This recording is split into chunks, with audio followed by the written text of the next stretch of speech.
தாய் மாதிரி உட்காந்துருக்காங்க. தோப்ப மாதிரி ஏன் அப்படி இருக்கிய? பிறக்குவாங்க நம்ம பிள்ளைங்க, பிறப்போம், உற்சாகமா பிறப்போம். பிறகு அப்படிதான் கை தட்டுங்க, என் பிள்ளைங்க கை தட்டுங்க, நல்லா உற்சாகப்படுத்துங்க. நல்ல வீடியோ எடுத்து அனுப்பிடுங்கப்பா, நல்ல வீடியோ எடுத்து அனுப்பிடுங்க.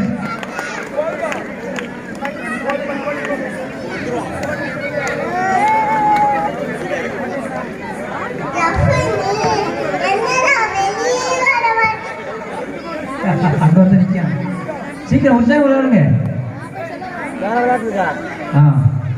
கண்ணா உன் பையன் பறிக்கிட்டானையா? எல்லாம் வீட்டில் வச்சு ட்ரைனிங் கொடுக்கணும். ஆட்சியாரே வந்து ட்ரைனிங் கொடுக்கணும். என்ன உங்க அப்படி கொடுத்துட்டு குழந்தைங்க கண்ணா பாப்போம், என்ன பாப்போம், சரி மாத்தி அனுப்பி விடுங்க. அது வேற சொல்லு, அது வேற சொல்லு, மாத்தி அனுப்பி மாத்தி அனுப்பி விடுங்க. மாத்தி அனுப்பி விட்டு விளையாடுறது நம்ம எடுக்க முடியும்.